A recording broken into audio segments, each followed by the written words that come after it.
Good evening, everyone. This is the Monday, February 24th meeting of the Northampton Historical Commission. And as you probably already heard or saw on the top of your screen, that this meeting is being recorded and will be available for review after the meeting at some point.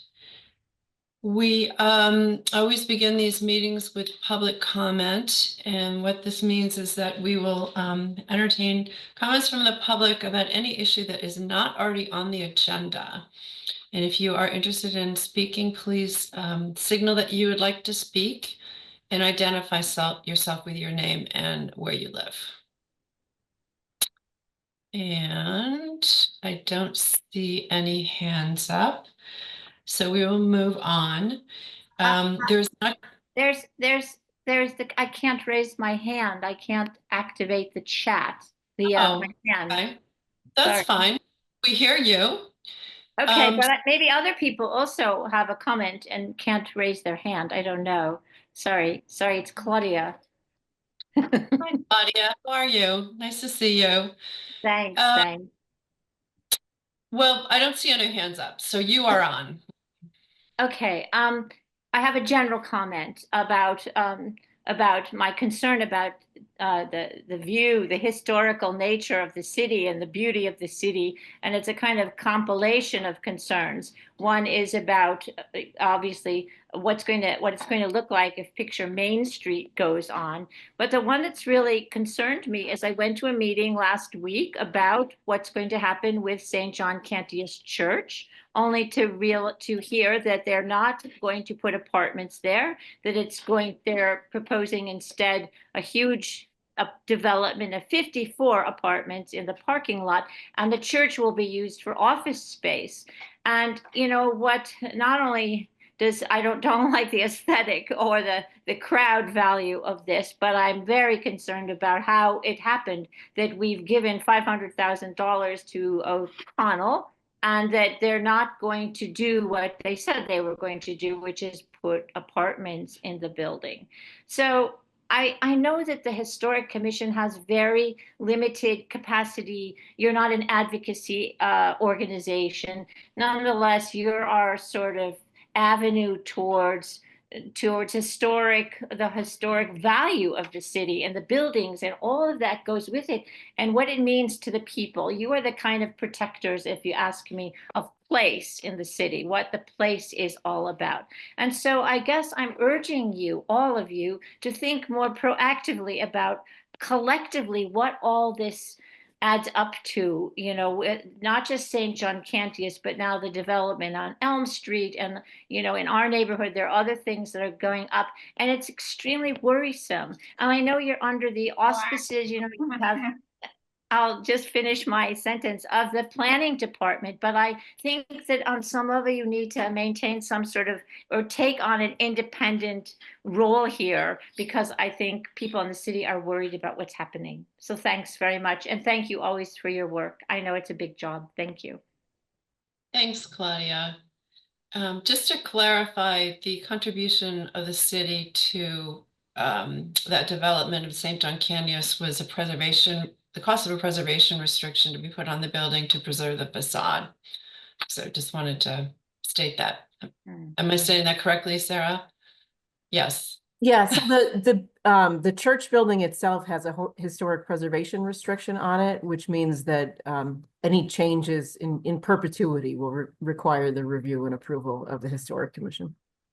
And we hold that restriction, but that was the purpose of it, and that was what the $500,000 contribution was. Okay. Does anybody else have any other comments before we move on? Okay. If not, we do have a set of minutes. This is from the January 27th meeting. I couldn't. I guess. And has everyone had a chance to look at these? This all came very late to us, but I'm seeing nods. So are there any comments on this at all? And if not, I entertain a motion to approve. Michael? Yeah, I have, I caught a few copy editing things. I don't know whether that's the sort of thing that we want to go over, but they're just like very small things. I saw that too. If you want to take the initiative and send those on to Sarah, that would be great. Okay, because it's nothing more than copy editing. Okay, Great. otherwise fine. Perfect. I Thank did you. them very fast. Apologies. Oh, I'm certainly, yeah. But it's just Yeah. very small things, a few of them. And also thank you to Sarah for putting those together because they were critical, I think, for our meeting tonight. So thank you. Okay. Any other comments on them? All right, I will entertain a motion to approve. So moved. Michael, a second? I'll second the motion. Okay. Sarah, we need to, any more discussion? Okay, we'll just take a vote. And we have to do a roll call. Roll call vote to enter the minutes into the record. Michael? I had it off again. Yes. Greg? Yes. Douglas? Yes. Hannah? Yes. And Martha? Yes. Okay, great. Thank you. Okay, approved. All right, moving along, we have the continuation of the public hearing in regards to the request for the local historic district certificate of appropriateness pursuant to section 195 of the New Hampshire Code for construction of a 3-building mixed-use development on the site of an existing parking lot. This is located at 3 Elm Street, also referred to as 10 State Street, parcel 31D-103. I'm assuming that the applicant is here tonight. Am I right about that? Yes, I'm Elan Tierney from Keene Riddle, representing Shaw Perry. Okay. Before we get started on this, and I appreciate you being here, and if you have a presentation, that would be great. I just want to give a little introduction on this, and this is mostly for the Historical Commission and the members of the public. So we're all on the same page about where we are with the process. As I said, when I introduced this as a continuation of a hearing, the application for this was officially submitted on December 9th. And technically we have 60 days to award or deny a certificate unless the applicant obliges or allows us to continue, which we have requested and they have granted. And that's why we're here tonight, partly. The first hearing was on the 23rd of December, and we asked for a continuation to the 27th of January. That was granted, and then this would be our second continuation tonight, which is February 24th. The Historical Commission is reviewing and will award a certificate of appropriateness based on Massachusetts General Laws 40C, Chapter 40C. And we had to make our decision based on the design standards, which have been published by the city and appear on the city website. I think everybody knows about those and has seen them. So tonight we have a couple of options. One is to hear out the presentation, to make a decision about whether we want to award a certificate, and we can award it a certificate. We can also ask for another continuation, which again is something that the applicant would need to agree to, but we can do that. If we deny this or the applicant does not grant us a continuation that is requested, and then we deny the application, the applicant does have the opportunity to reapply. And I also wanted to say that if we do issue a certificate of appropriateness tonight, it will apply to the plan set that we have in front of us. Now, Sarah, I just wanted to mention that the materials I looked at did not have any site plans, drawings of the building. It was just renderings and an updated illustrated site plan. Am I right about that? So would the other drawings that are associated with this be the drawings that we saw at our last meeting, or the ones that were presented to the planning board? Where are we with that? So the commission would be reviewing and approving everything that it has in front of it. And if you wanted to add conditions that an updated plan set that reflects discussion be provided, that could be incorporated as well. The planning board is seeing a much more detailed plan set than the historic commission would, that Right. which deals with underground utilities. Things that aren't necessarily under the historic commission's jurisdiction as part of the Elm Street process. Okay. Okay.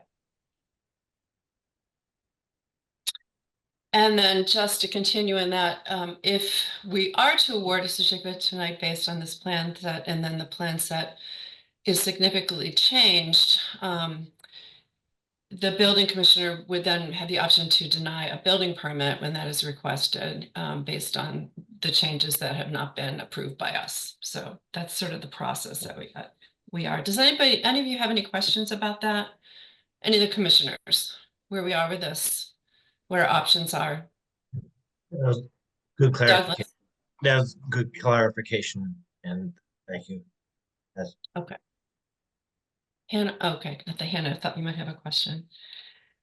Okay, I also wanted to remind everyone the comments that came up at our last meeting in January, just to review things that we had asked it, or we had raised concerns about, and we had asked the applicant to address.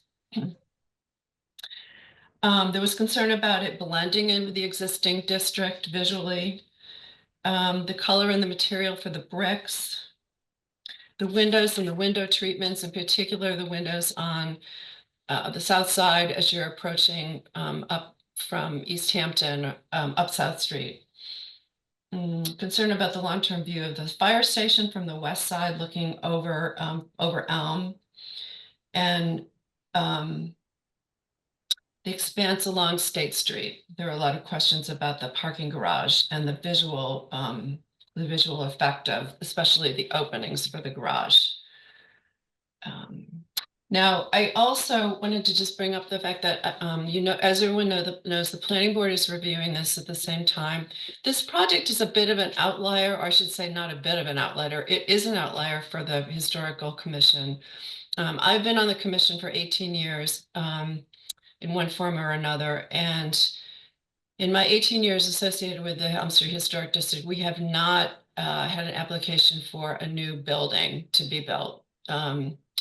So this is not something that, and a new building that would then also be have to be approved by the planning board. So this is a very new thing for us, and I think also for the city. The district was established in 93 or 94, and I think this is just unusual. So if it seems a little confusing and iterative, that's just, that's because it's, again, a bit of an anomaly, and we're working our way through it.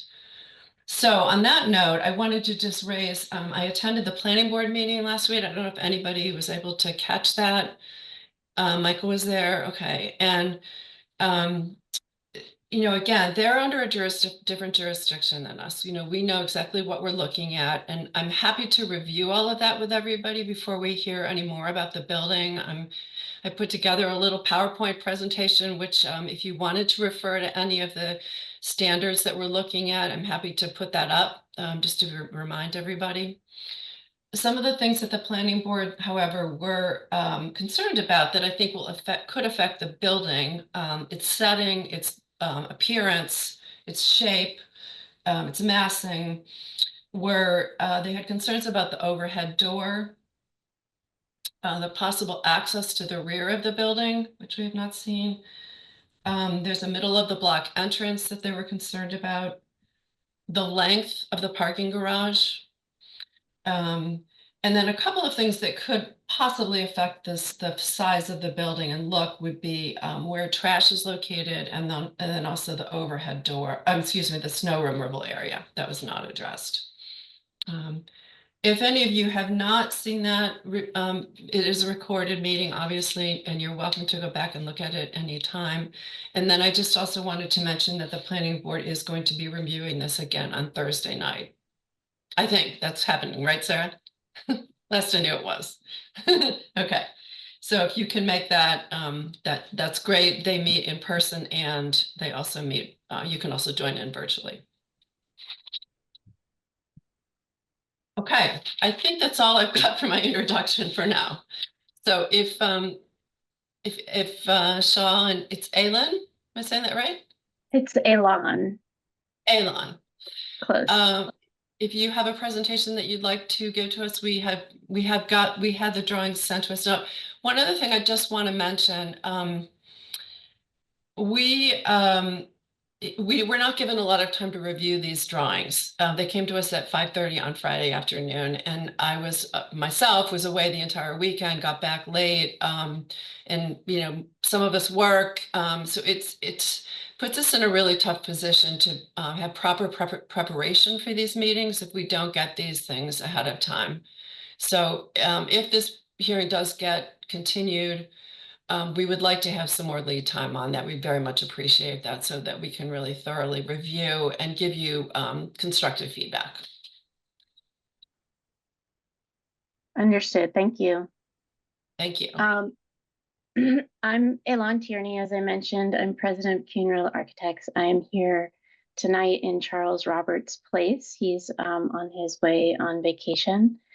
I did get to hear one of the historical meetings, and in reviewing this with Charles, my understanding, I have some of the same bullet points that you mentioned, Chair, but I just wanted to review our understanding of what we were supposed to come back to this meeting with really quickly, and I can share my bullet points up on the screen if that would be helpful. And then I do have a presentation showing some of the modifications we have made in response to your request.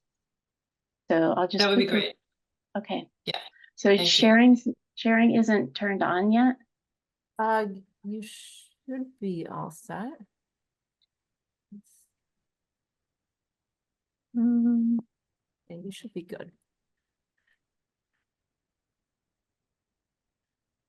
okay. Saying sharing is not turned on. Oh. The host isn't allowing multiple presenters. It says that you are, but let me make you a host. Hang on one second.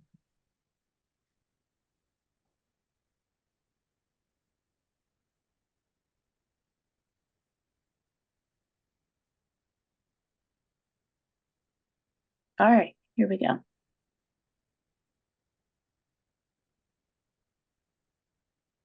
Okay, can you see my screen?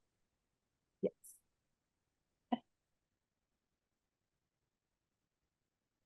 I'm going to turn away because it's on the other screen for me. So my understanding is in conversations with Charles and Shaw that the restaurant retaining wall, there was a request to show a darker Goshen stone, similar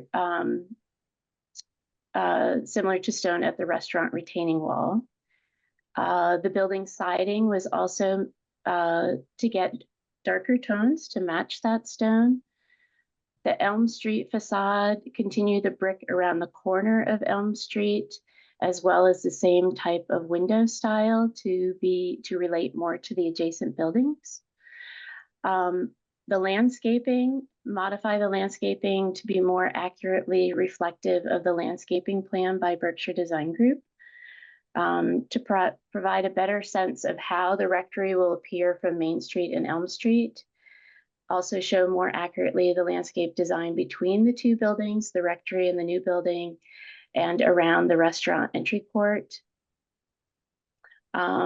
The actual design, as you'll see in the renderings, has lower and less dense plantings, including a rain garden, and provides better views of the rectory and church from Main Street and Elm Street. There was a request to show you what the restaurant signage might look like. We've provided a concept, but obviously when a tenant is filling that space, they will need to come before the various boards to get approval of that signage. The parking garage, there's a couple of comments on that.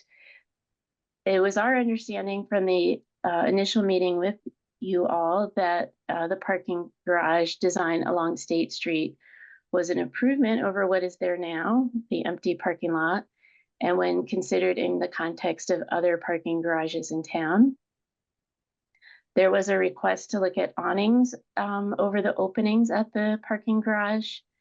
And in looking at that, we determined that that would block rainwater and sunlight to the planted areas there. There was a request to raise the sill height of the openings of the parking garage to block headlights onto State Street, and we'll show you that. And then, as you mentioned, we were in front of the planning board, and it was requested that we review options for the garage openings, including the removal of the wood lattice for a more open view into the garage, that we reduce the size of the one-way garage egress opening on State Street to 12 feet wide, and to provide more detail of the pocket park that's in this location. The design team and the developer prefer the wood lattice. We think it's a softer, nicer screening aesthetic, and have some concerns about security without the screens. The roll-down garage doors have been eliminated, and we're proposing a swing arm gate at the entry and egress points. However, the roll-down garage was called out as a metal garage, but would be interested if something that had more of a lattice effect would be acceptable, again, for security reasons. So I'm going to stop sharing this, and I'm going to bring up the presentation.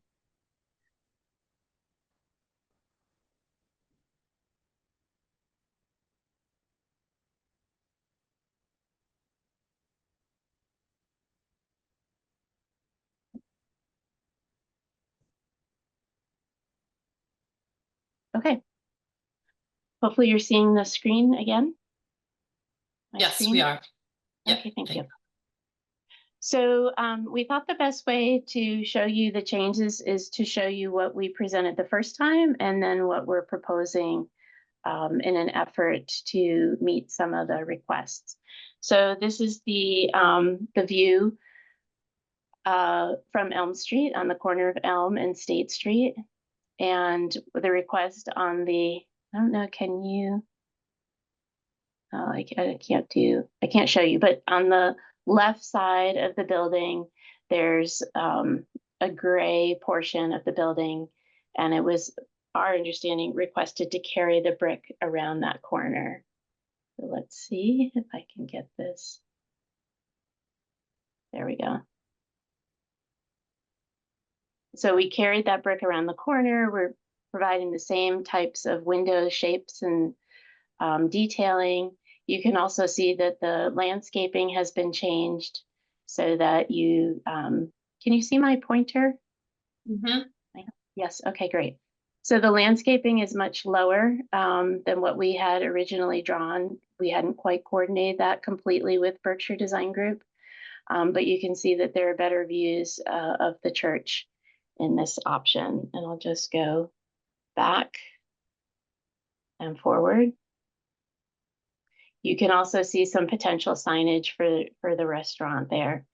You hopefully can also see that we darkened up the gray, made it a little bit warmer and darker, which I think is actually a really nice change from the light whiter color. And this view up on Elm Street, again, this corner getting changed to the brick, and also representing the landscaping as it would be. You can see that you have a much better view of the rectory in this this situation, and a more open view of the outdoor dining that would happen at the restaurant. And again, this view as you're coming down Elm Street into downtown, we were showing this as a hardy siding, and here you can see that we've wrapped the brick around. We are showing another potential signage location that has not been finalized, but you can see it's a much more open view of all of the buildings with less landscaping than what we had originally shown in our renderings. There's a request to see what the building would look like between these two buildings if you're on Elm Street, and you can see that there is just a very tiny corner of the building. Hopefully what you're really focusing on is the magnificence of St. Mary's facade. And then looking down State Street, this is the existing conditions, obviously. Parking lot, no sidewalk. And this is what we had shown originally with the wood lattice, then the lower sill here for the parking garage. And I'm going to show you a couple of these. This is the view looking in the other direction. This is the main entry into the building. We were working with this wood siding, a nice warm color to relate to the wood lattice screening at the parking garage. Here's another view of that. And then this view is taking that lattice out, raising the sill height up, providing a metal bar just again for security, make it less easy to hop into the garage, I guess. Like I said, the design team prefers the lattice look and happy to raise up the sill. Looking forward to a discussion about that. And there was a request for more information about this exit out of the parking garage. And I wanted to just emphasize that this would be an exit right turn only. If you want to go in and out of the garage or enter into the garage, you need to come down to this curb cut here. So there is a little bit of a parklet here. We have changed the pavement here to brick to sort of let people know that there is a driveway there and also make it a little bit more friendly. And this is a rendering of what that little parklet might look like. You can see the brick driveway here. And so those are all of the changes that I hope we addressed. And I'm open to any questions. Thank you, Eileen. Before we ask questions and comments, Sarah, I'd just like to run through the standards, the design standards, if that's possible. Is it okay for me to do that? I need to share my screen if it's up on here.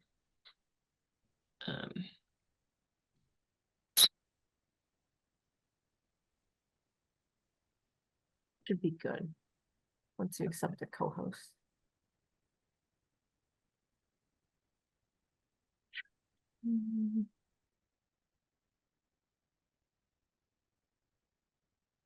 Okay. This is a compilation, a quick compilation, just to remind everyone, per the design standards for the district, there's an entry paragraph about new construction within the district. And it says that new buildings should be able to be distinguished as being of their own time, but still relate to the fundamental similarities of the district. And so these are the things that we're looking at. Once again, I'm not going to read through all of them. I'm happy to keep this up if people want to refer to them, or we can go back to them. But again, site considerations, including retaining the overall character, compatibility with surrounding buildings, reflective of existing patterns for access and orientation to the street. Scale, which is being consistent with adjacent structures and reflective of the neighborhood, achieving visual continuity. Massing, which is we strive to make the buildings of human scale similar to other district buildings.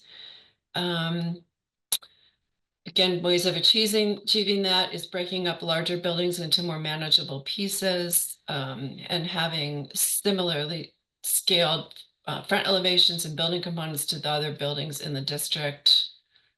Proportion is again respecting existing buildings, if necessary, incorporating subordinate planes, consisting of similar building forms, and height, which is the goal is to not be significantly higher or lower. Roof shape consistent with forms of existing buildings. Fenestration, which is window openings, reflective of the district character, including a similar window ratio, compatibility of rhythm and spacing. Materials, again, achieving a compatibility with existing materials and visual impact, texture, in relationship to architectural style and other existing historic features. And finally, architectural character and details. So incorporating similar building components, ornaments, contemporary interpretations of traditional. And also, I think very importantly is to reinforce the quality, integrity of the existing historic architecture in the district. So do any of the commissioners have any questions about those or understand them all? Yes, okay, I'm going to stop sharing. All right. So I'd like to hear questions, comments from the commission. So I'm going to make the rounds, if that's okay. And Greg, as you know, you can participate, you just cannot vote. So I'll start with you, Douglas. My name is Douglas Thayer. So new to the commission, and as Martha's had started the conversation with trying to get a handle on the procedure and the process of this. And from what I've been taking from it is that it's our role to see that the design fundamentals from the city provided us are being met by new construction, additions, projects in the district. And it's our role to just verify that they are meeting that. And hearing Aylin, your list of things we discussed and then finding changes for them, it's not our role. It's a question, a conversation. Is it our role to give you a list of things that we would like to see altered or modified? Because that could go on for a very long time. It's really just our role to verify that the design fundamentals that you know well, that your team has read probably thousands of times, are being met with by this project. I have a few concerns that it's not taking in the lot in its entirety, purchase of the church, the rectory, and this parking lot, and your development plan with the new project you have is not taking into perspective and taking into account those other two buildings on the parcel. And it's not blending them together to make three buildings. And that's my reservation, is not seeing it blend with the district and the parcel that you have purchased. And I'd like to see how the rectory is used with the building, or how they all work together. Changing the signage or the brick color or parking garage entrance, I think there's a larger conversation or design that needs to be addressed to have this project meet those design fundamentals of the district. Madam Chair, is it okay to ask questions or clarifications? Yes. Okay. Thank you for your comments. In terms of showing how all of the buildings work together, are you requesting to see a site plan and how the circulation works, or are you requesting to understand how we hope that all of the buildings are restored and used in the future? I'm not making a request for a site plan, or no, it's more of a comment on, are the design fundamentals of this new project meeting the district?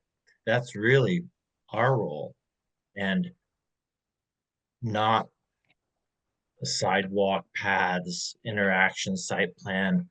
That's our role, is just to see that these fundamentals are being met, and we can go through them all as Martha had earlier, with notes on it.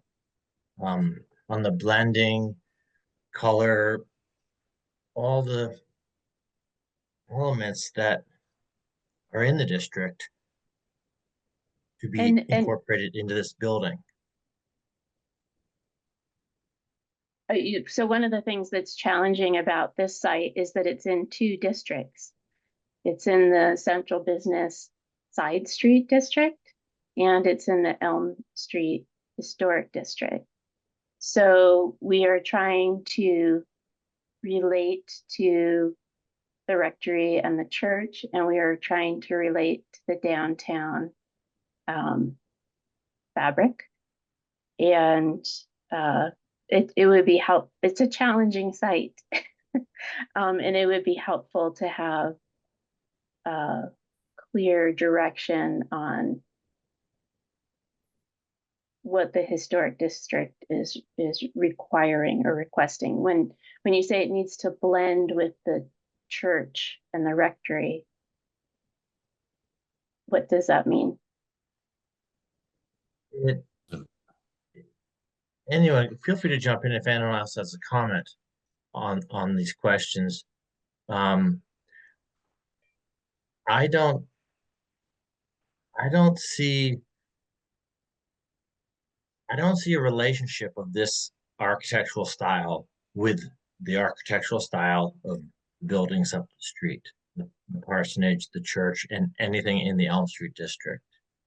And I'm not a designer and I'm not an architect. I'm just verifying that the design fundamentals presented by the city are being met.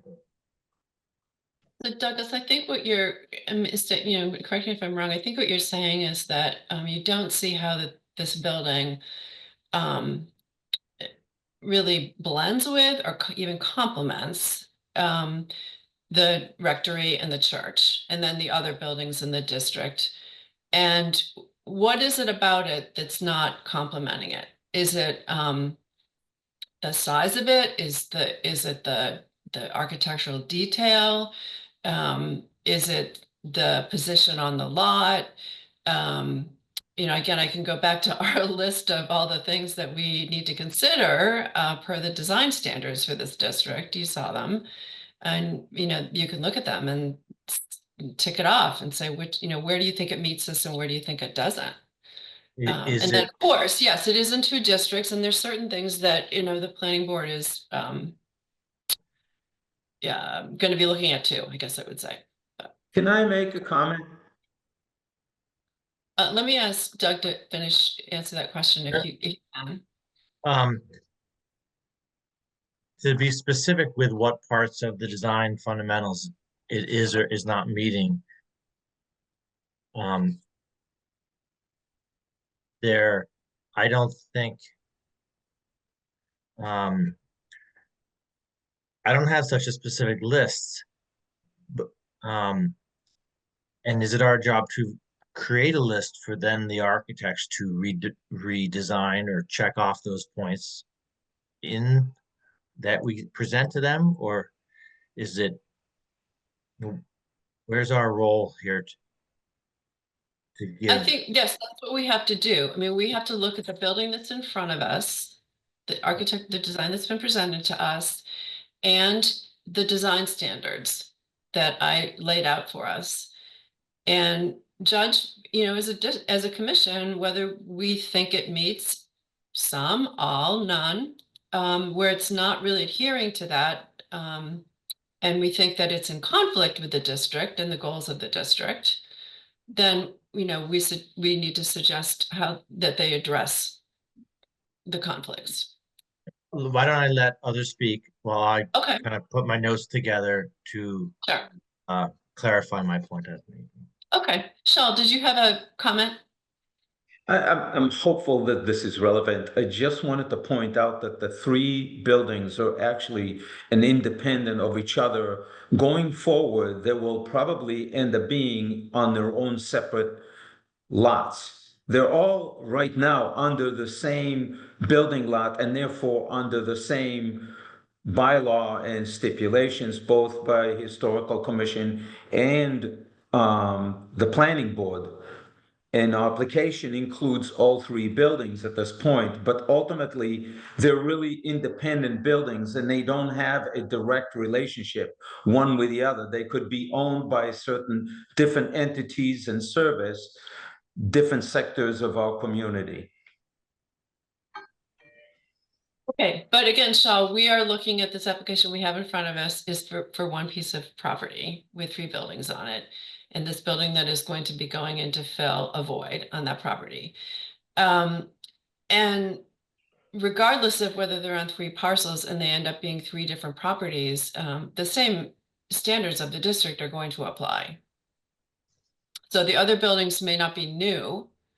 So we're not going to be judging them or reviewing them based on the new construction standards unless you apply for a demolition permit and want to build something in their place. So we would be looking at the guidelines related to that, the standards related to that, to any modifications you do to those buildings. But right now, we have to deal with the application that's in front of us, so. And again, Sarah, please stop me if I'm incorrectly stating this. No. Okay, It's a good summary. okay. Hannah, I want thank you for making those changes. I think a lot of the changes that we see today happily reflect our concerns. It feels like a much warmer design with the brick facade, especially wrapping around the corner. I'm not quite sure how I feel about the difference between the garage opening, but it's very helpful to see all those changes. I think when I look at the building as a whole and I think about its relationship to the buildings around it, I think that this design lacks detail, specific masonry details, adding the lintels and the more symmetrical windows wrapping that corner bring visual interest to the building, which we can see in your updated renderings. But I think that the very plain nature of the design itself and like the very modern aesthetics that you're bringing to this particular design are not blending particularly well with the surroundings. And I think that's I'm responding to that and I'm reading that in public comment. So I think there might be a way, it seems like it started with these changes that you've made, especially with materials, but is there a way to really think about the details? I think the architecture that surrounds this building is has a emotional connection to our community, like you said, like the impact of the church, visual impact of the church in its setting, but also its beauty in its detail. And I think that this design has more opportunity to play with the colors of the materials, the use of the brick, the masonry details, the cornices. And I think manipulating those will enhance the design and blend the building with its surrounding buildings that are in our district. thanks, Hannah. Michael? Well, first of all, I mean, I think it's really important to recognize that this is, it's a very important project that brings a lot of things to the downtown that the city would like to see happen as far as density, as far as energy efficiency of the construction, and as far as quality. I mean, Sunwood is a very, very well-respected builder in our area, and I had the experience of actually looking at a Sunwood home when we were in the market, and we loved the home. We didn't particularly like the location, but we went back 3 times because we were so impressed with the construction. We were so impressed with what they were doing. And I think it's an exciting and important project, and I think we need to start from there and start from the fact that we have a design group and an architect group that have thought about this a lot. And I thank them for bringing this project before us because it's a complicated situation. It's a very complicated situation. You're dealing with a lot of things. So I just wanted to start from that expression of appreciation to all the folks who've spent a lot of time on this project. I think Hannah and Doug have raised some important concerns. I've participated in our 2 historic commission meetings, and I attended the planning board meeting. And I've been thinking a lot about the project. And I think some of the things that Hannah says are especially worth thinking about, although I do have to say that I've been won over by a number of things in the project. I didn't like the garage. I do like the lattice work. I think that really makes it warmer. Having a parking garage is not my favorite thing to have on the first floor. But it is one of the challenges of building a structure like this in such a contained space and needing to have some parking that you end up with these kinds of decisions, and it's better than open holes. I like the lattice work better. One of the complications with this site is that when we think about it, because it's between districts, when we think about the east elevation, the way that the architects did the description that we saw the first time, and maybe I'm going on too much, but when we saw it the first time, the way that they described it is being a design that is intended to blend with the central business district. It's on State Street. It has a very, very little as far as setback, which is in keeping with the Edwards Church across the way and fly-by-night and things like that. I understand, Hannah, that in some ways it seems bland, but if you go back and you look at some of the things that they've done as far as rhythm and flow and the way that it's not a straight wall, it actually has a lot of interesting detail to it. It's not, we want density, and this is density, and it's done in, I think, kind of a thoughtful way. But there are, Hannah, I encourage your cheerleading for a little bit more thought about some of the details that could make it fit even better. South elevation is really about the corner. It's really about how it interfaces with the Sullivan building, the intersection there, Smith College, and everything like that. I think we've had some really useful discussion about that. That's a different elevation, right? And then we get to, and this is the one that really concerns me, is the west elevation. The west elevation is the back of a building. If it were in the central business district and we were thinking about the backs of buildings there, a lot of them are blah. It's not where you stake a lot. But here's my question, and this is my concern more than anything else, is on the one hand, Doug is thinking about how this backside does or doesn't integrate with the other 2 buildings. And then there's my concern, and it's essentially this. At the planning board meeting, it became apparent to me, I knew that we weren't to be considering this in relationship to the rectory and the church, but at the planning board meeting, from what I understood, there's a possibility that the church could be demolished.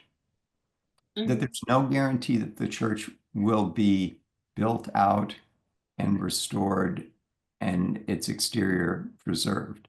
Now, is that correct or not? Am I misinterpreting that? Because if the church goes, what we have is that gray elephant of the backside of the building, which would be facing Elm Street.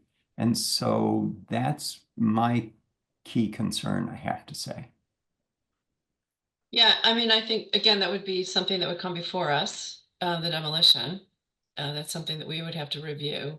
Right, but I'm willing to And- make a lot of accommodation for this structure if I know the church is going to stay. If the church isn't going to stay, then I can't vote for this project, much as I would like to. Okay.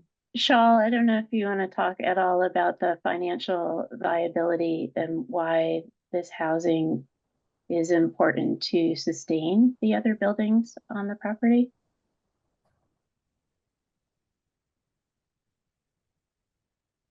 I think you're muted. Can you hear me? Yes. Okay, so I can speak to what our plans are as far as the church, and if I give you just a 1 minute idea of what the whole idea to purchase this parcel of land was all about the church. That was the main element, the main building that we were trying to buy. And I've tried to purchase the church for possibly 5 years before actually buying it. The reality is that there is, from my perspective, there's absolutely no opportunity to get the church to be a viable piece of building that would help our community. And the reason I say that, it's because that it has proven not to work. I have talked to many people that were looking to develop. I've talked to architects that designed all kinds of options on the church. None of it worked. The bottom line was that I bought the church to preserve the church, but the money to preserve the church and to make it into something is going to be based on bringing that residential end to the other side of the lot. And that's the main focal as far as a developer. If I can build that building and make it a viable tax producing to downtown, then we will have funds to assist the existence and the future of the church. And the rectory is very much a part of it. But there is no opportunity for the church to survive on its own. It's just not going to happen. Not me or someone else, because we're talking about many millions of dollars that would have to be invested in the church. So my hope is that we can, as a community, create not the elements, but the support and the future for the church to become an integral part of the community and be an event space and whatever else that we can do with it.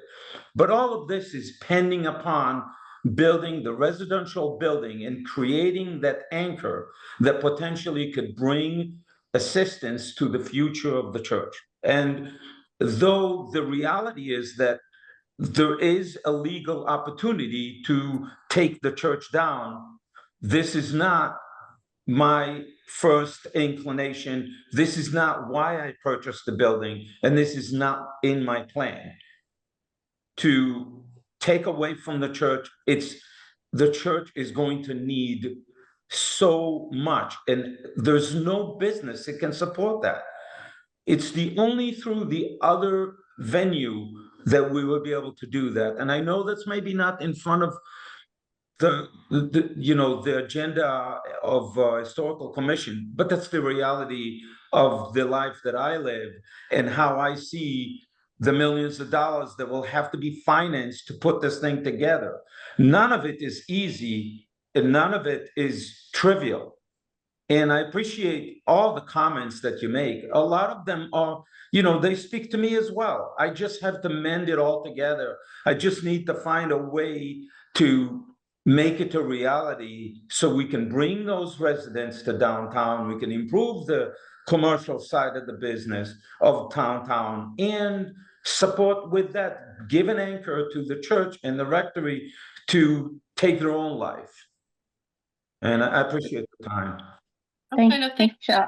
Can I just clarify, for my understanding at the planning board, that comment about taking the church down did not come from the design team. It was just a statement that that is legally a viable option, but that Right. is not the goal or intent of the developer or design team. Well, it really helps me to hear Shaul explain his vision for what's going on there. It really helps a lot. Thank you. Okay. Greg, do you have any comments? I got a couple comments. First of all, yes, Shaw, you did a great job in my neighborhood on a development on Barrett Street. I have received a few phone calls over the day, including a visit from one of your friends, Shaw, in my office here. I understand exactly what Hannah and Douglas are saying. I am a little concerned. I believe that I would like to see the meeting from the planning commission. I know they're going to talk about this again this week, if I'm correct. Yeah. A lot of the concerns that people called, and I don't know how they got my phone number. I don't know who they are, but I assume they live here in Northampton. I'm not sure my number is public or something, but I do understand that the appearance, when you take a look at the detailed work of St. Mary's Church and the old Smith College building next to it, this is kind of plain, and I understand what we need to look at as far as the building, historic commission. But I do share with Doug and Hannah about the shape of the building. Apparently it's coming no matter what people are calling me and telling me. That's probably not this commission. But I do understand exactly what they're saying about its massing. And I said it back in December. It doesn't fit. It doesn't look like anything that's Forbes or the church next to it. It looks great in downtown Amherst, but I don't like it. And that's what my comments are. Thank you. Okay, great.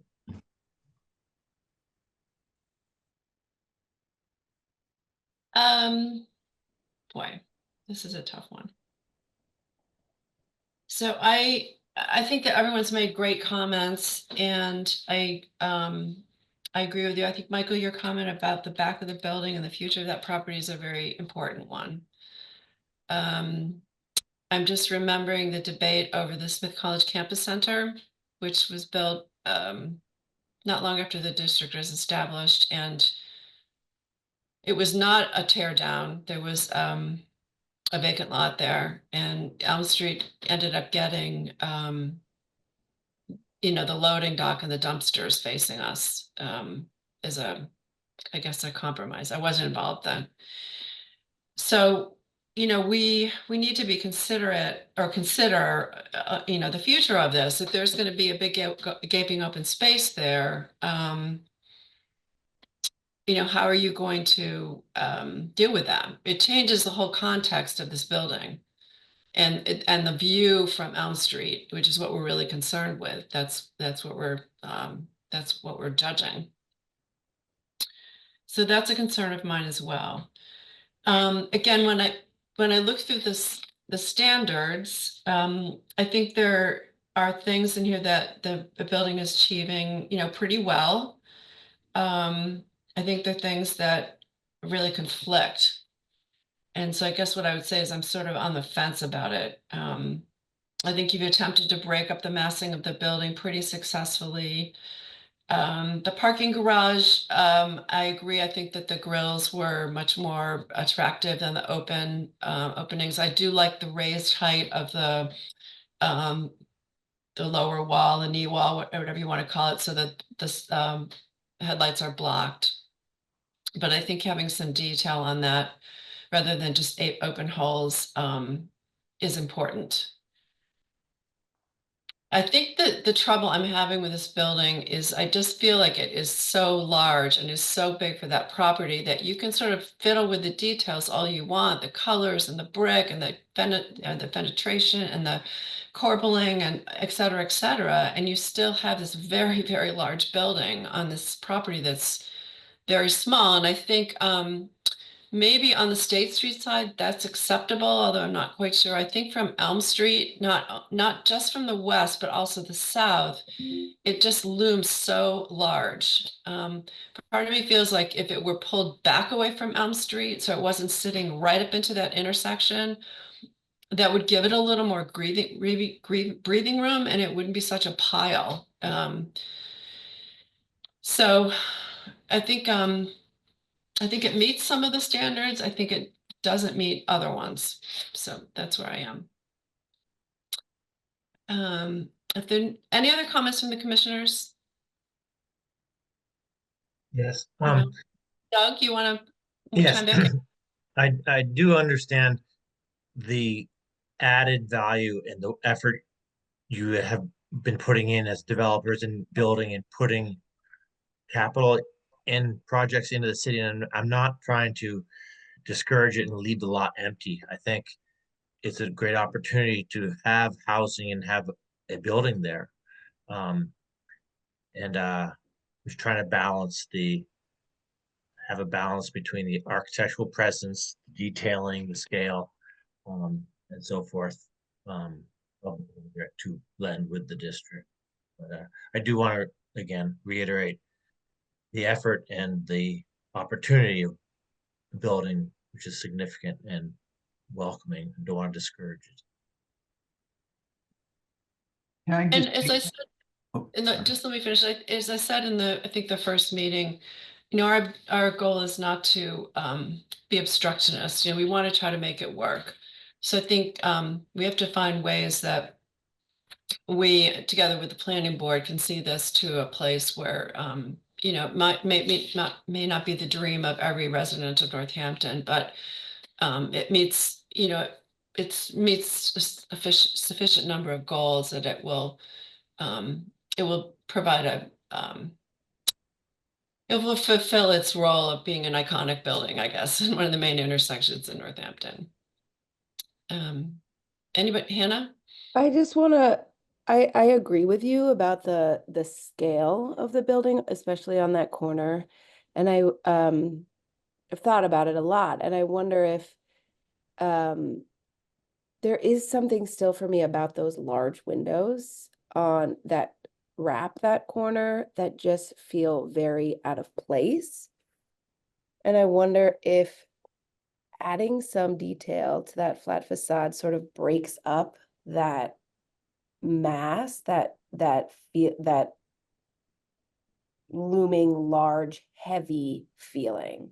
And I think breaking up the windows like you have already done and adding the lintels helped with that feeling for sure, and certainly emulated the rest of the buildings around it. Those large windows looking into those residential houses, the scale doesn't feel appropriate to the surrounding buildings or to the building itself to me. That's just another thought. One of the things in the design standards that we have is concern about large plates of glass. Exactly the concern you raised, because it looks more like a modern kind of high-rise structure in some ways than it looks like something that would be more conversant with the surrounding architecture. So yeah, maybe that is something to think about. I don't know. But I understand the concern you raise, Hannah. I mean, I can see that. On the other hand, once the units are occupied, is it going to look like, I mean, what we're looking at now is a rendition that are unoccupied units. So, people with a plant in the window, or window treatments or whatever. I don't know, but it's a good question. But I don't think that standards should rely on people's independent interior design decisions. I think, you Mhm. know, it's Yeah. important for them Yeah. to be considered now. Yeah. Yeah.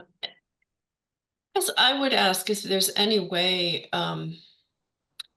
you know, that massiveness that's like sticking out into that intersection, again, if you're viewing it from the south, could be diminished either by reducing the height of that section of the building. I know this is, you know, probably compromising with your program, but reducing the height of that section or stepping it back.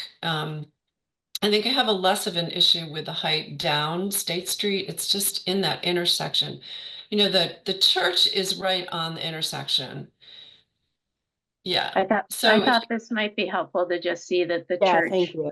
Yeah. yeah, is yeah, significantly forward it of is. where the front of this building is. It is, And- but it's and- also not the same height. It's not the same height. And, you know, look at the rectory, look at the setback of the rectory and follow that Mhm. line down. You know, it's really, again, if it could be pulled back,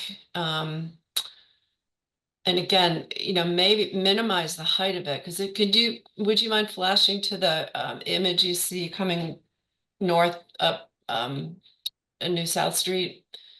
And you can see it, I think, better looking at that. Sure, John, Thank you. get back to a normal.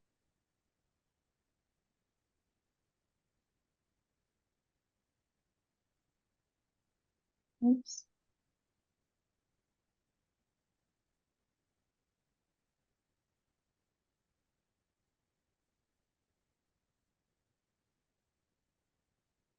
Um,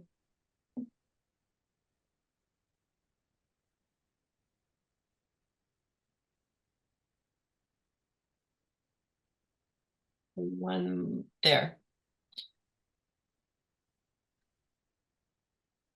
It just, so it's, it's in, you know, it's, I hear what you're saying about the larger openings, and it is a moment where we are trying to turn from one facade. We're trying to blend that transition from the facades on State Street to the facade on Elm Street, and make a connection between the two masses and window fenestrations.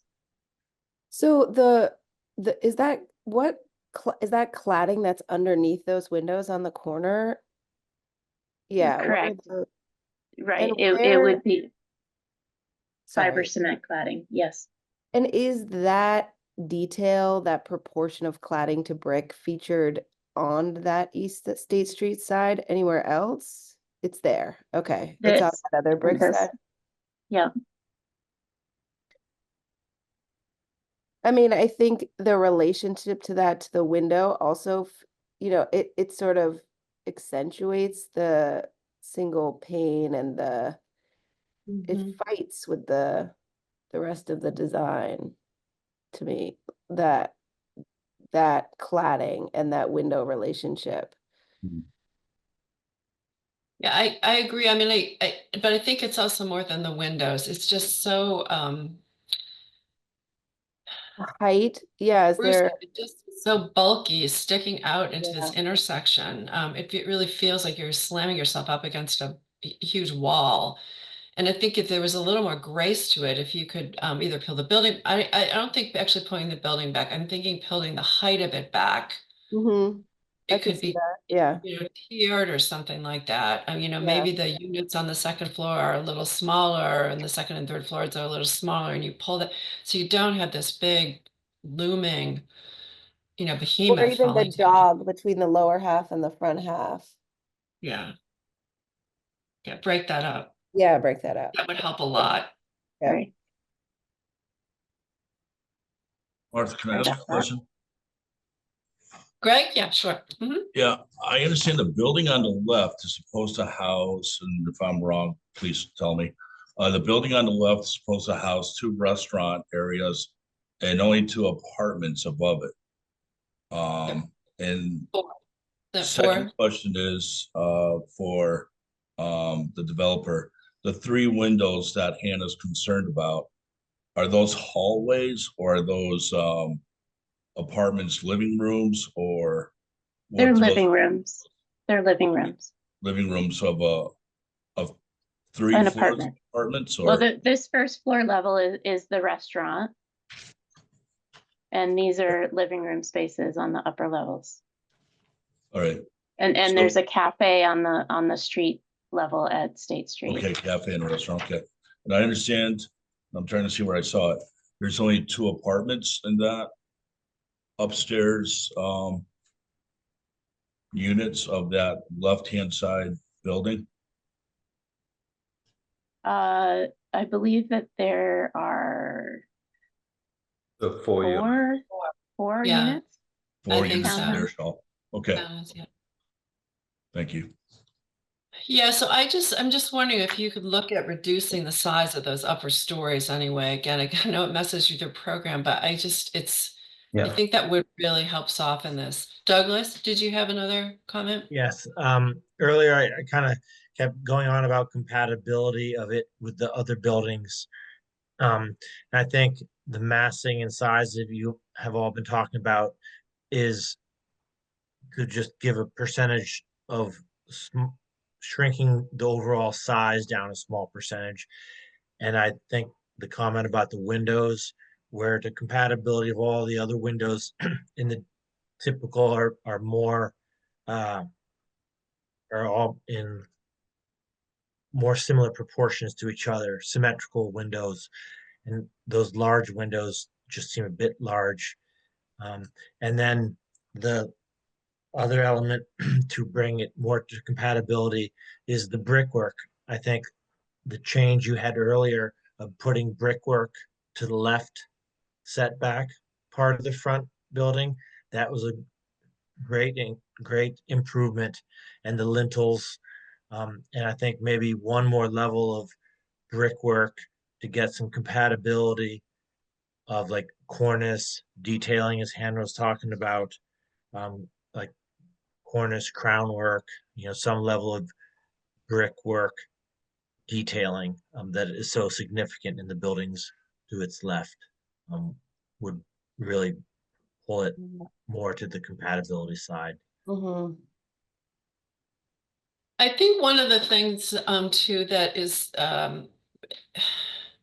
along with the size of that is the flat roof. And it's probably not something that's easy to modify. But it's just so visible again, coming up or coming up New South, you just see this, it's like it's a flat roof. And our guidelines, our design standards also discourage the use of flat roofs because we don't have any other in the district. So that's something to consider too, whether that could be modified. But, what I'm hearing, and then I'm going to ask the public to comment, is that some modifications of the windows, and I think we're really, maybe correct me if I'm wrong, what I'm hearing is we're really concerned about that corner of State and Elm, and then perhaps the rear of the buildings, given the long-term plans for this site, that there's less concern about what's happening down State Street. Am I right about that? I feel that way. I feel like there's a bunch of multi-design, there's a lot of different design elements going on along State Street, and it just feels less competitive, and I feel like the infill's nice. Yes, I'm in agreement with you. Okay. Everyone else, anyone disagree with me? No, I agree. I understand. Okay. And so, if you could take a closer look at this, what we're looking at here, and in a way we could soften the impact of that big blocky structure, whether it's stepping back the upper floors, modifying the roof line a little bit, providing more detail in the facade work, whether it's more corbelling or bands of brick or bands of, masonry trim, to just give that a little bit more nuance rather than feeling like it's just kind of cardboardy. And then I do Sorry. go ahead. Well, let me finish. And I do think the back of the building needs to be thought of too, given again you know, we're going to be looking at this again probably. And if we're looking at the back of a building with something new that's going in on Elm Street, you know, we want to be sure that that's considered. Hannah. Can I just ask for Yes. clarification? And I'm not, I just want to, is that part of the historic district? Is it anything that you can see from Elm Street Yeah. needs to be considered, even if Yeah. it's on another street? Yes. Any public way. And Anybody? Alon, one of the things that's distinctive about this property, and you may already know this, is that even though we're giving some leeway to the State Street side, and the project description sort of discusses that as fitting in with the design standards of the central business district, it's actually not the central business district on the State Right. Street side. It's actually part of Yeah. the Elm Street Historic District. So we're sort of bending over backwards to say, okay, we can kind of see how that works. But that makes the corner such a complicated place, right? Because it's between the two, between the Elm Street and the State Street. And the project description talked about the way in which the setback there on the corner was intended to blend with the setbacks on the, like over towards the Sullivan Building and Smith College and whatever. So I think the massiveness that some of the commissioners are pointing out, it sort of reflects that complicated status of that location right there on the corner. Thank you, Michael. Okay, any other questions? And I'm going to have of the commissioners at this point or comments? I have a question Jenna? for Aileen. Do you think that the corner section of this building could be considered as like its own design element as we talk to it? Like, could it start to separate from the rest of the State Street side and back of the building and have its own look? Do you, as an architect and designer, feel like that could be thought of?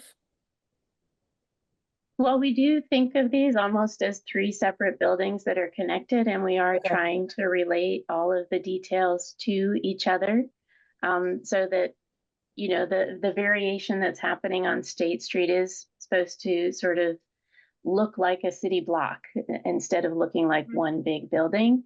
And so in a way, they are kind of independent buildings, but we want them all to relate to each other and not have something that's significantly different than the rest of the building. I think, you know, we've received a lot of good feedback and need to meet with Shawl and see what we can perhaps come back with. And Yeah, and there go is, ahead. yeah, well, there, and then of course, then there is the interior space. And, you know, what are you going to do with the interior space? Because these are the luxury townhouses above, and then you have the restaurant. The other part is affordable housing, more or less, right? So, I mean, I take Shaw's presentation into consideration when thinking about the economics of all of this. So there is also the interior space that has to be thought through. So it's nice to say, yeah, let's push it back, but what are the consequences of doing that in other ways? So I know you're dealing with a lot with the site. I appreciate that. Yeah, I don't know that we can push it back. We might be able to add some additional detailing to the masonry to maybe break that mass down a little bit more, but I can't really speak too much to that until I have the opportunity to meet with Shaw. Okay, that sounds fair. That sounds good. Okay, we have a couple comments from participants in the meeting or attendees. And Claudia, you've had your hand up for a while, so why don't you start? Did you say me? Yes, I did. Sorry, my husband's chatting to me here. So my new avocation has to do with walkability. So I'm a walker. I live down near the fairgrounds. When I walk to the library, I'm walking uphill the whole way, and I'm walking past State Street, and some place to sit down would be welcome. So when I look at the parklet, it isn't very much a welcoming place for many people to sit down. When I'm walking towards it, I'm walking past the Academy of Music. In my viewscape is the gorgeous old, junior high school with those beautiful windows. And then across the street, there's going to be this. I mean, the viewscape of it is so jarring, including with the Edwards Church there. So if I'm going from my house to the bakery, for instance, and I'm going down Center Street, and then I'm going to walk to the library, I have to walk all along State Street. It looks like a very big building and a little narrow sidewalk. It totally does not look person friendly. It doesn't look pedestrian friendly to me. What would be, an ideal to me, because I know you've got the church there. The church has this incredible acoustics. As we know, they invested an enormous amount of money. I don't know if it still exists, but it could be actually a kind of a destination. You're heading downtown and you could stop there, you could sit, you could feel comfortable walking along State Street. We're not an urban center. I mean, we're a town of 35,000 people. We're like a small town with beautiful architecture. And whether we need this housing there isn't clear to me. What is clear to me is that we need human scale and sort of taking human transportation into consideration, because that's what we want. We want more people downtown. And I'm more inclined to be downtown if I feel like there's a place to sit, or not to necessarily buy something. But if the church becomes a place, if there is a park there, if there's a place for people to gather, I think the way to make this work economically has to include more, I guess, people, thinking about people and how we walk here, how we live here, how we view here. So that's my comment. Thanks for taking it. And I think, thanks for the discussion. Wait, my husband who is chatting me, can he make a comment separately? He's also a resident of the city. Tell him your name. Hi, I'm Mac Everett, and yeah, I'm Claudia's husband. And I just want to go back to the point that was raised earlier about the future of the church. I mean, this whole development is predicated around the continued existence of the church. And I'm wondering, and maybe this is a question that's already been answered, whether there's been any kind of engineering study on the condition of the church, and whether there are issues that are likely to come up in 5 or 10 years. I mean, it would be heartbreaking if something in 5 or 10 years down the road, we were then told, well, the church can't be saved, it's got to be demolished. And so that's on my mind, because that's the keystone to this, to me. And I'm wondering if, in that regard, whether there could be a pool of money set aside for future expenses, because certainly the church is going to require some money. There are going to be, bricks falling out here and there or whatever.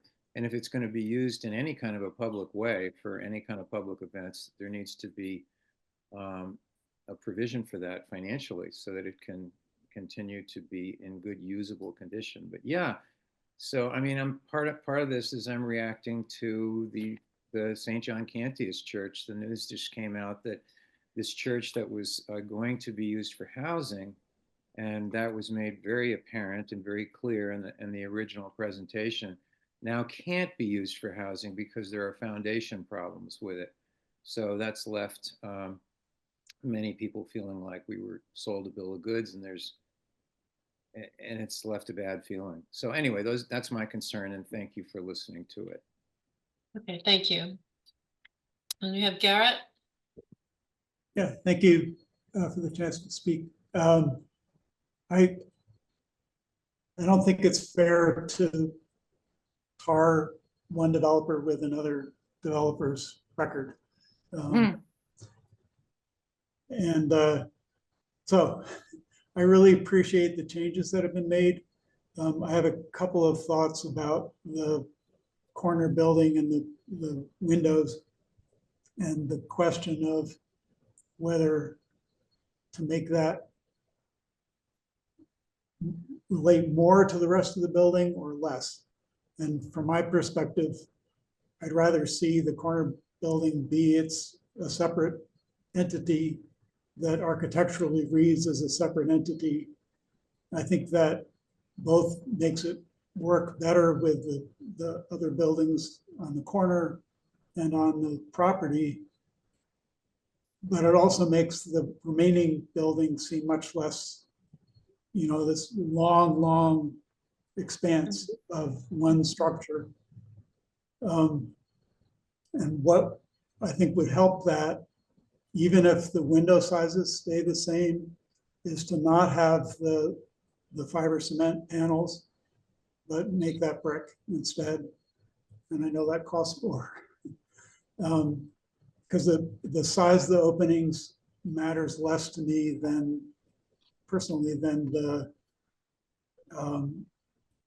jarring effect of having that modern material in a brick facade. And then the other thing, I think one reason it looks so massive is because, and kind of odd, is because you have this large cube and the corners essentially cut out of it, not only because of the size of the windows, but also because the fiber cement makes it look like you have an opening that's 3 windows tall or 4 windows tall. So I think closing that in would help a lot. I would actually love to see, and I don't know whether this is feasible, that whole end section be treated the same way, so that everything on the corner all the way back to the intervening entrance reads as one building. That would feel a lot more complete and whole. Thank you. Thank you, Garrett. And we have one other person. Could you identify yourself, please? Sure. My name's Maureen McMahon, and this is the first time I've been on the meeting for the Historic Commission for this and the planning. So anyway, so bear with me because I don't have all the facts. But my question, I'm trying to move something on my screen here. So as you were talking, Martha, I think you were presenting the concept of trying to reduce the size of the front, the intersection building. I'm wondering how the property is being used, and I can only think about what it looks like right now. And I haven't seen the drawings that go back, but the parking lot area, there's the part along State Street, and then there's the garage to the church or rectory, and then there's all that space to the right. So there had been some parking that kind of crept up next to the garage, and then of course there's an incline. It goes up to where the science building is, or the former chemistry building, and then of course over there on the other side is the back of the alumni house.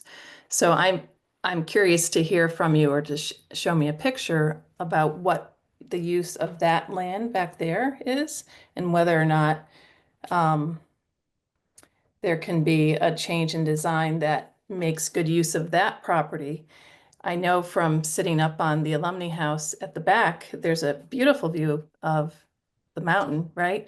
You look over Fly By Night and sitting up there. So I'm thinking to myself, again, not having really examined these drawings, why would you have the expensive condos or apartments right at the intersection, and instead think about that back corner as being something that may be able to have a little bit more height, because it's the lower level and it goes up, and potentially,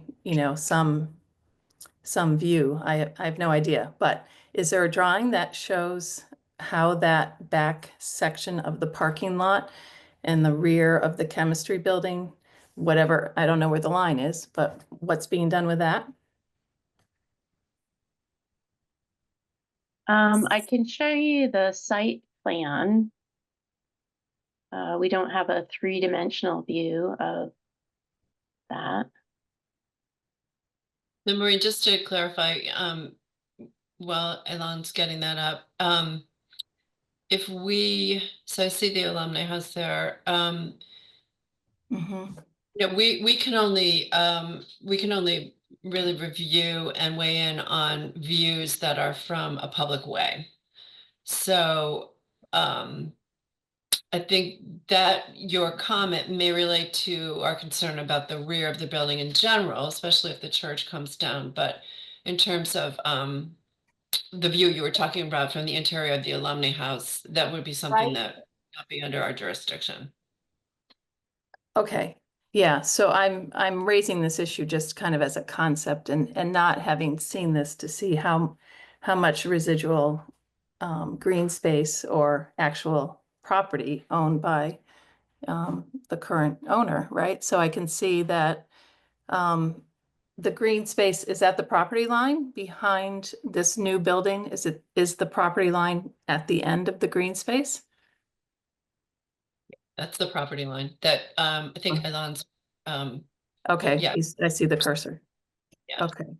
And so, so then is it fair to say that you are using all property available to you for this building? Thinking about that concept of going back, I'm imagining yes, but maybe not. Are you proposing to make the back a bigger piece of property, to make it bigger back here? Well, I was just thinking of a trade-off, so if Oh, you're trying to maintain, the concept of what you have on, I mean, there were a lot of ideas, but anyway, I was just thinking, if you're looking for a place to put what, whatever terminology you want to use, but the apartments or condos that have a higher rate, is there another place to put those? And to go along with what has been raised by a few, to try to not have this block of a building right there at the intersection. So on the right-hand side, is that part of all residential? this whole block here? No, so the furthest right, front to back. Here? Yep. So this is the driveway to get into the garage. It's also Okay. where the trash and recycling is. There's a trash compactor in here, Oh. and those trash cubes come out and get taken away. I see. There are some steps up to the green space here. Uh-huh. And the use above And it there's is electrical. apartments. Yes, above the parking is apartments, and they're all relatively small, 1-bedroom and studio apartments. Right. I And mean, I we're was just walking past the building, just like here we are in a small town, and you're gonna have building like that taking up half of State Street. Okay, listen, I don't mean to be rude, but if you want to if you want to speak, please ask. But also, I think No. it's fine to Oh. make the suggestions. The arrangement of space inside this building is not something that the historical commission can weigh in on. This is Okay. if it's something that you'd like the architects to consider, they have the option of doing that. But I think that it's, I see. they have to, Yeah. there's a program for this building and they have to figure out the best way to make it work. We're concerned with the exterior appearance of this building. Okay, I hear you. on And the I know public that way. I know that I don't want to use up too much more time, but just one other thought. And again, just in the spirit of brainstorming or trying to understand that the owner, developer, architects are working on this building to help carry what their plan is for the other two. And just jumping from Claudia's comment, is there any way in terms of, and I apologize because this probably does go outside of what your mission is tonight, but to have a better understanding of what the potential options are for St. Mary's and to kind of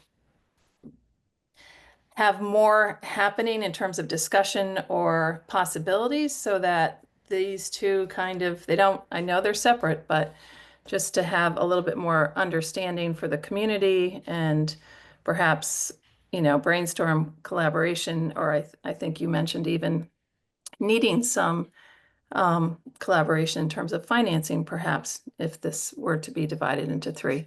But anyway, those were my comments. No, I think it's a very good point. A lot of people have raised that concern. And I will say that while this is not something that's in front of us tonight, it is related. And whatever happens with St. Mary's long-term, it will still be in the district. And whether it comes down, that will be something we will have to review. Or if or if it comes down and something new is proposed for that site, we will also have to review all of that. So it will be with us for a while. Thank And you. also with the planning board. So, Right. okay. Unless there are no other comments from the public, we need to move on and make a decision how we want to proceed. I think as I said to you at the beginning of the meeting, we sort of have three options. One would be to award a certificate of appropriateness tonight. The second would be to ask for continuation if we'd like to see some of our comments addressed tonight. But again, the applicant would have to agree to that. Or to just simply deny it, and then the applicant would have to reapply. So based on everything we've heard, if someone would like to make a motion on one of those, that would be great, and then we can second it and have a discussion.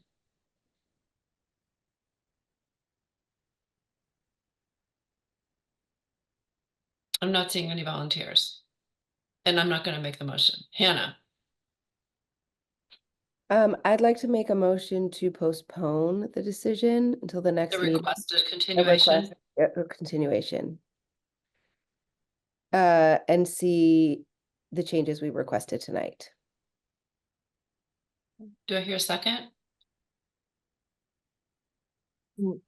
Just to make it a clean motion so we don't have to Okay, go back. sorry. So that would be March 31st at 5:30. Mhm. Is there a second to that? I'll second that. Okay. All right. Madam Um, Chair, yes. can you outline the changes that you're looking for briefly? Because we discussed a lot of things. We did discuss a lot of things. Okay. This is what I'm hearing, and again, the others should weigh in if I'm not hearing it probably because it was a lot. There's concern about a lot of the discussion was focused on that main block of the building that is at the corner of Elm and State, and is concerned about the size and proportions of that. The windows, how those are treated, also the finish of that one block of the building. And then I think also the rear of the building is its long-term impact on on Elm Street, the visually impact on Elm Street, were one or both of those buildings to come down. So can I just reiterate that the main block of the building, masonry detailing on that main block